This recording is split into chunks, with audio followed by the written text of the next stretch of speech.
All right, what's up, everyone? Welcome back. Happy Monday. And this is our last episode of 2025, Jen. Wow, that's insane. So Here we are. Here we are. And today we're talking about, I don't know, it's just relaxed, a few different things in the industry and just up the year and heading into 2026. But first, obviously, we have to start with opening takes. So I actually, Jen, I have a couple different opening takes. If you don't mind, I want to go first on one of them. Sure. All right. So my first opening take is I just want to say thank you to the people listening because you weren't always there. And now you are.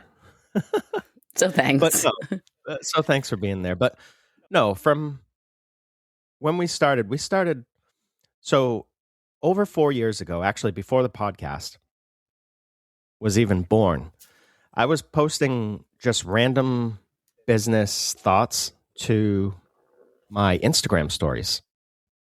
And I wasn't trying to build anything. I wasn't trying to gain any audience or whatever. I just would have a thought or we would be going through something. So I would post that on Instagram stories and people started watching them. I don't know why. And then someone one day reached out and said, you should do a vlog or a podcast. I would tune in. And I remember thinking, all right, I had done a podcast when we had the gym. Mm-hmm. And it was fun, but I didn't know anything about it. And I didn't know how to invest the time learning it and whatever. So I think I put a list together for equipment that we would need. And I did some research and I figured out the steps that we would have to take to make a podcast and try to make it decent where people could listen to it. And I remember going to Jen and I said, hey, someone reached out about a podcast. I think it could be a fun idea. What do you think? Do you remember what you said? My guess would be sure, but I don't know. So you said something to the effect of if you do all the things and you run it, I'm in. Makes sense. And I was like, all right, cool. And so you were like, what do we have to do? And then I remember we were sitting on our deck. And then I remember you saying, actually, I don't even know what we need. I don't even need to know what we need to do. Because you're just going to do it. And I'm just going to show up because I can talk. That was like our conversation. So fast forward, we get the first few episodes out. They're terrible because that's what happens, right? And then during the early years, people didn't really listen. The engagement was really low. The subscribers, the downloads, all that stuff was just low. And so there were more than a few times where we were like, should we just stop this? Because we're not wasting, but we're putting this time and effort into it and it's really not going anywhere. And then we were like, but it's fun. So we'll just keep doing it. And there were tons of times that we were both like, let's just be done with this. And then for some reason, we just kept going. And I think that came from, one, it's a creative sort of outlet.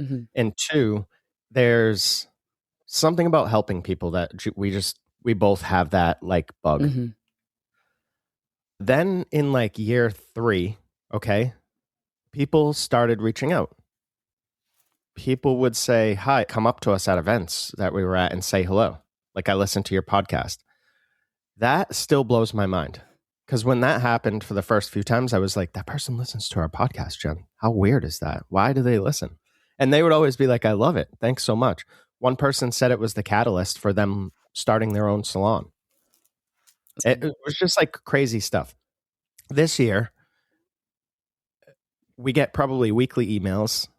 There's more listeners than ever.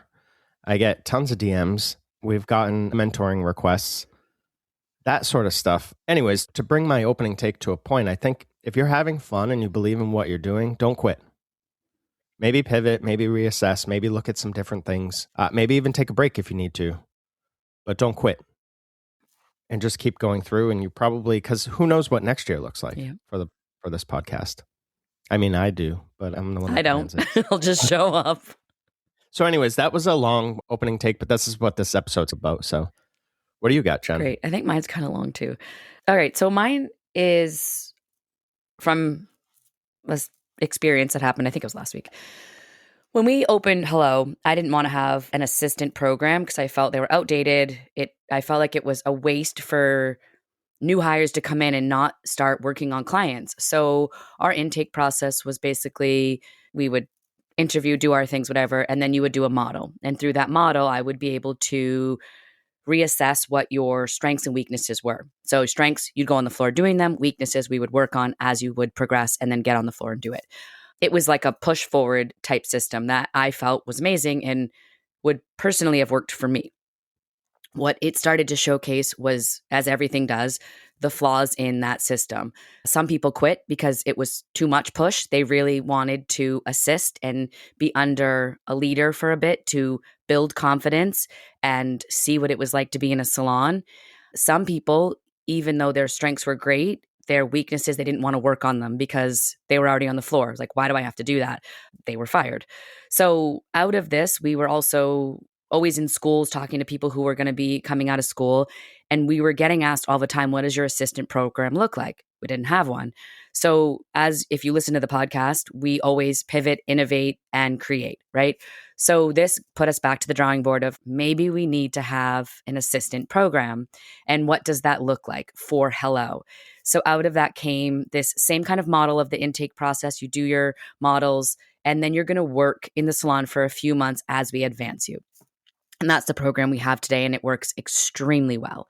So our newest hire, Piper, is in this program, and our goal was to get her up and running into December because we would need her help. We start with the shampoo experience and the blow dry experience. Those are two very important things and foundation skills that need to be built. So Piper's ready. She's on the floor. She is killing it with shampoos, and now she is ready to start helping me with my clients. And this was last week. I'm like, you're going to shampoo, and then I need her by this time, whatever. And I can see her from where I am. She's shampooing and she's doing a great job, but she's looking at Madison, who's my apprentice, who she's been under her wing. Madison's been growing, Piper, and is looking for Madison for like, how am I doing? Am I doing okay? She was very nervous. So later in the day, I just sit down, chat, Piper, how's it going? And I'm so nervous, Jen. I'm just so nervous working on your clients. I don't know if they like what I'm doing. And now I know Piper's ready to do this service. So I could have easily in this moment been, Piper, you got this. You'll do a few. You'll get used to it. Don't worry about it. Just keep doing what you're doing. But as a leader, it's my job to keep leading Piper. So instead, I'm like, I know she can do these services. So I'm like, what's going on? And she's like, your clients make me nervous. So the conversation turned from just go do it to, okay, let's learn how to talk to my clients. My clients love to talk about how they met me, how long they've been with me. Piper and I have other few things in common. So you can talk about these things with them. And she's, oh, okay. So all I had to do was teach Piper a couple of talking points. And I checked back with her at the end of the day. And she's like, Jen, that was so fun. I killed it. I did so many great shampoos for you today. And I feel so amazing. So as a leader, sometimes your teaching is not so much of the technical skill. It can be whatever it is for the confidence building for the staff member. I just wanted to share that because I think it's sometimes people just are like, just keep doing what you're doing and you'll get better at it.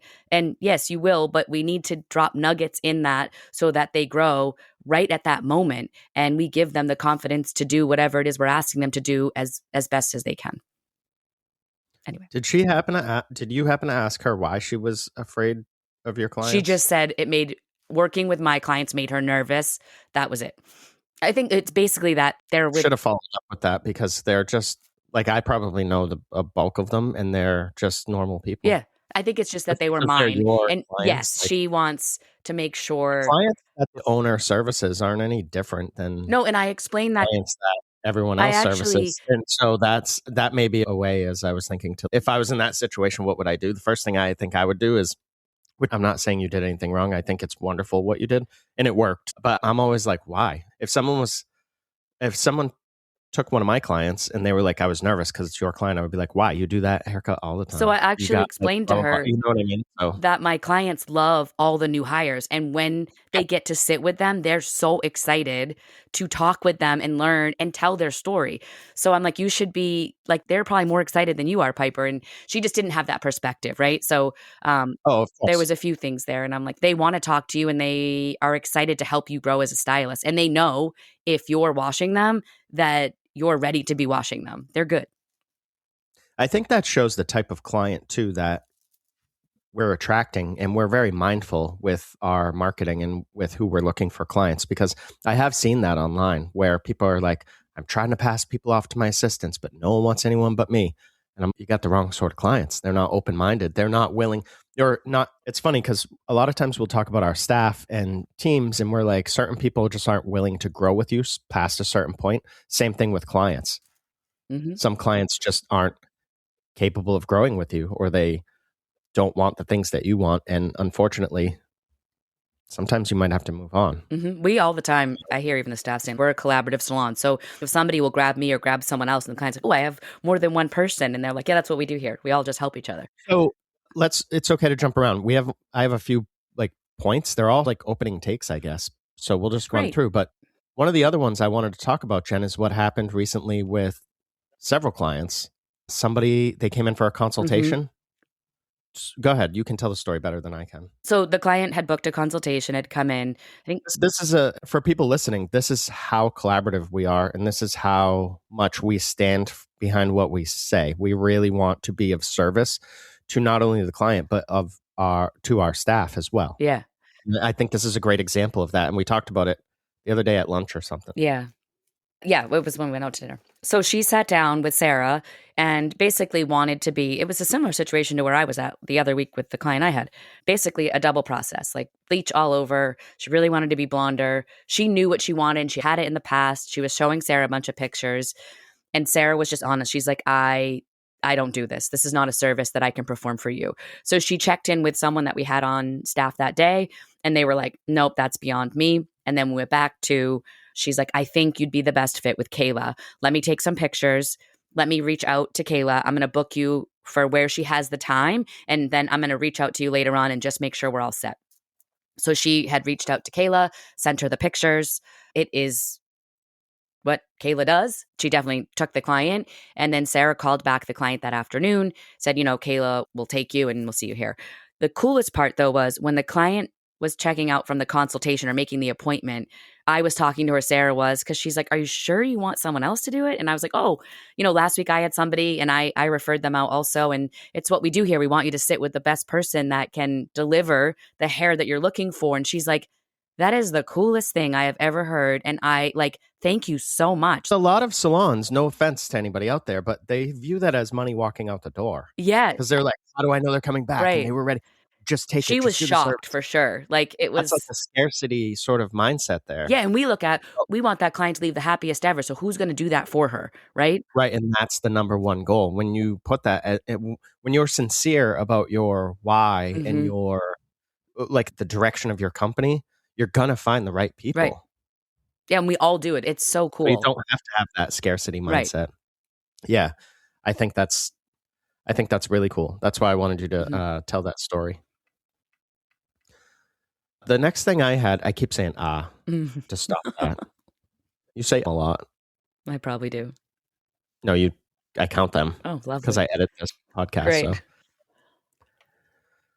So one of the other things I wanted to talk about was just having a little bit of a reflection on the industry and where it's at right now. We recently recorded 3 episodes on predictions of where we think the industry is going in the future. And it was to do with people. It was to do with technology. It was to do with all sorts of different things, leadership and systems.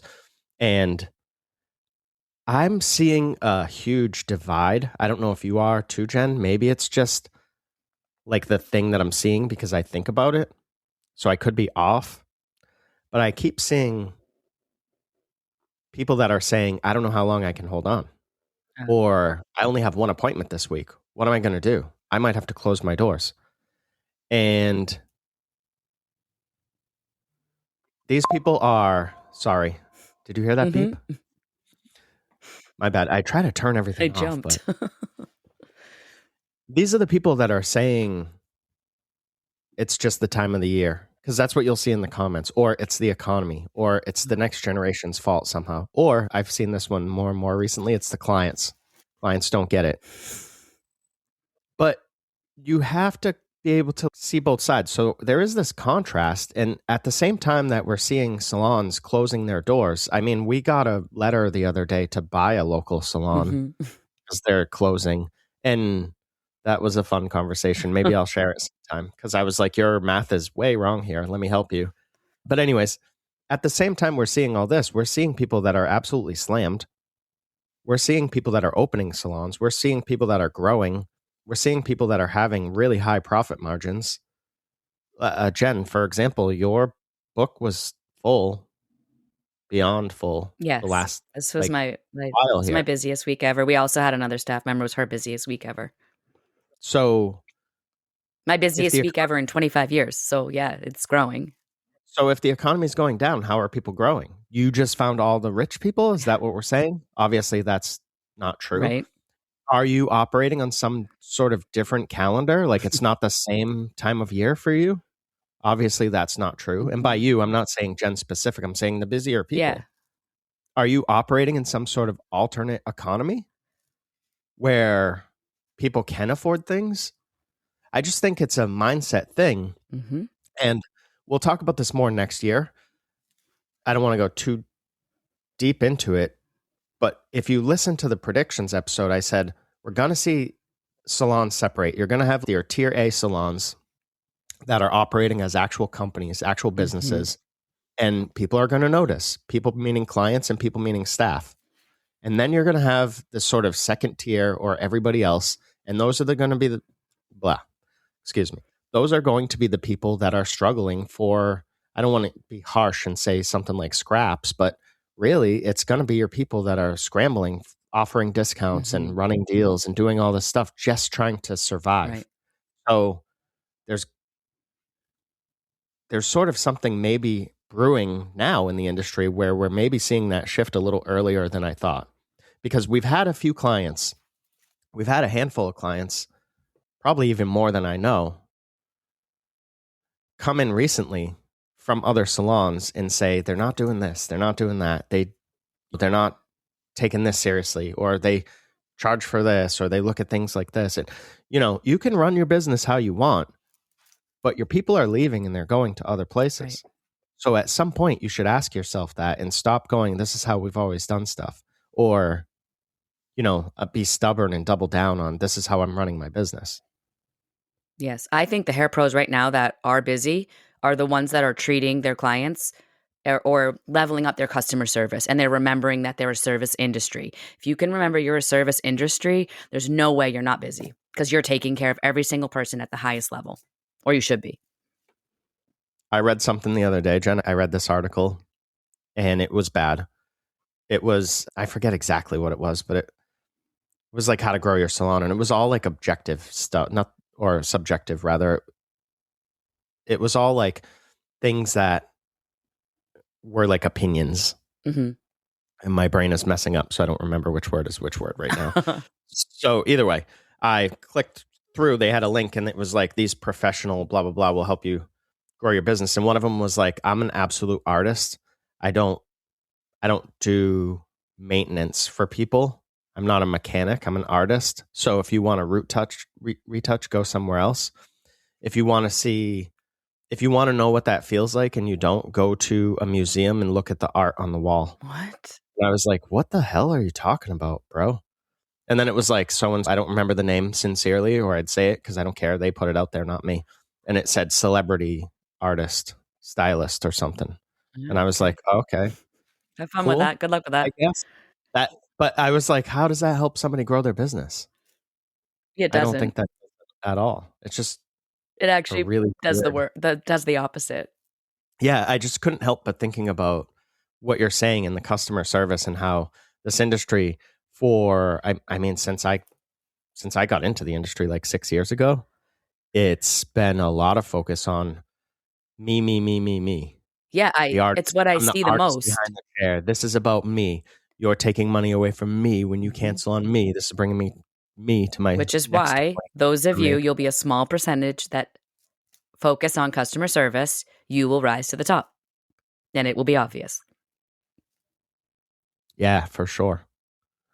So one of the other things I want to touch on too is I don't know if it's it's not closed-mindedness. It could be. It's short-sightedness in the industry. The other day, Jen, and you can talk about this too. I saw this post that was like, I had a client book in, and then this happened, like some tragic event or something. And people were like, I try to understand, where people are coming from, but at the same time, that's a 3-hour service. That's a lot of time and money to lose, blah, blah, blah. And so I just thought 3 hours at, say, $50 an hour is $150. Say it's $100. Okay, so it's $300. It doesn't matter. And then you lose the client. So for half of that price, so say it's $100 an hour. For 3-hour service, $300.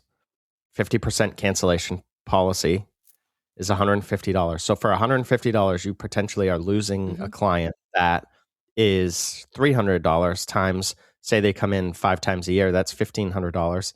And say they stay with you for 10 years, that's $15,000. So when you say that's a lot of money to lose, are you even considering anything outside of what you can see that immediately? Like it doesn't, it's just so short-sighted. The industry has this know your worth and your cancellation policies have to be upheld. And look, I'm not saying don't have a cancellation policy. We have one. It's to deal with people individually as human beings, because that's what people are. We're not a corporate, we're not like a Walmart that has a return policy, actually we do, right? For products. So that was a stupid, bad example. But you know what I mean? Like we're trying to treat people like human beings, like people. Customer service. So it's And interesting. Oh, go ahead. I was just going to say, when you look at lifetime value of a client over 50% of a haircut or 50% of a color service, I've done this exercise with our staff and they go, oh, holy shit. Yeah. So Yeah, that's how you're supposed to look at it. Maybe your check is a little down this week because you lost a client there, but they're coming back. And because you showed them grace, they're probably going to stay loyal to you for a lot longer. They'll remember that. So we use 10 years for an example, but we'll also use 25 years because Jen has clients that she's had for 25 years. Think of how much money they've spent on her over the years. It adds up. It's so much more than being that short-sightedness that I think a lot of the industry gets stuck into, because I agree. You have all the gurus telling you that's what you're supposed to do. Right. So yesterday was my last day of work behind the chair for the rest of the year. And my day was completely full. I was working a very long day and I could only get in so many people. So anyone that couldn't get in by yesterday, they have to wait till next year. It's just how it goes. And in the morning, I got a text from what? It's like in 4 days. No, I'm just kidding. Whatever. So I got my client texted me in the morning and said her whole house has the flu. She's fine, but she's going to cancel because she's like, I know I've been around the flu and I don't want to be around anybody in your salon and know that I passed off the flu to them. And to what you're saying, I could have been like, oh my God, like I could have put someone here, whatever. And I wrote, thank you so much. I'll see you next year. I can take you here. But I really appreciate you not bringing a bunch of flu into the salon to any of us. So there's so many different ways you could look at that. I appreciate that. I took it as I got a minute to breathe and enjoy my staff yesterday and sit a little bit and hang out. It was welcomed. But again, Sarah's been with me for, I think, 15 years. So imagine if I was like, you just canceled last minute, you got to pay, when really she's looking out for me too. Like, I don't know. Yeah, again, I'm not saying change your policy at all. For people listening, if you're like, I'm not changing my policy, I know my worth, and this is how you run your business, that's great. I'm just saying that there's going to be a shift at some point, and I think it's coming sooner than later, where clients are going to start to appreciate people that appreciate them. Yeah. And it's not all about you. And I think when you put out gratitude into the universe, not to get all woo-woo here, but when you put out grace, when you treat people with respect, that stuff comes back tenfold. Agreed. And we do that at Hello. And I'm not trying to like brag or anything, but I'm sharing this because it's a strategy that's worked for us. Because our clients, the clients of our staff, which we consider to be all of our clients, we already talked about that. We're collaborative. Clients, there's often clients that will sit in one person's chair this haircut, and next haircut they're in a different person's chair. It's just how it goes. And I think when you start to treat people like that, you feel better about yourself too. So there's a lot that goes with that. All right, let's talk about, I guess let's talk about the gurus a bit, right? I think there's like this concept that Jen and I really believe in, and it's that you don't have to have all the answers. Yes. I think Jen said it best. I know she said before, knowing where to find the answers is more powerful than knowing all the answers, because you're never going to know all the answers anyways. Right. And not possible. I think that, right. I think the industry, and I'm just using that term industry loosely, whether it's employees or owners or whatever, clients, they put pressure on the owners, on Jen, you have stories about this, the educators, on the podcast hosts, on the gurus. There's this expectation to know everything, and that's just not possible. I think real leadership isn't this 100% certainty. It's knowing how to guide somebody toward their goal, toward their answer, toward their outcome that they're searching for. And I think that it's resourcefulness, it's humility, it's knowing exactly what we're saying, who to call. So, for example, you have a problem come up that you don't know how to deal with. Maybe it's a legal matter. You wouldn't need to know all the answers, and you don't have to pretend that you know the answers by using ChatGPT, because it's pretty clear that you use ChatGPT to get that answer. And we can get into that at a different time, but it's having the lawyer that knows who you are. That's where your answers lie. Yeah. I look at it as I stay in my lane. I know what I know. And to what you said, I know what I don't know. And I generally know where to find it. Yeah. So I want to touch on ChatGPT, but we'll do that at the very end. So we can wrap up here. Okay. I want to do a little bit of a teaser. This is not any sort of official announcement or anything like that, but we have some people that we are interested in having on the podcast next year. And this is not because we don't have opinions on this stuff, but it's because we should be getting more information from more people that specialize in these areas. We have at least one, if not two. I'm pretty sure I have two, Jen, financial advisors. Great. Lined up. We have I'm going to be working on an accountant. And this is somebody that has worked with the IRS in the past, so can give us actual what's going on. This is real advice. This is real advice from somebody that really knows, not the opinions of, I just 1099 them. That's not a thing. But anyways, and then I have a digital marketer, and then I have a couple others that I'm going to hold back on sharing. Looking forward to it.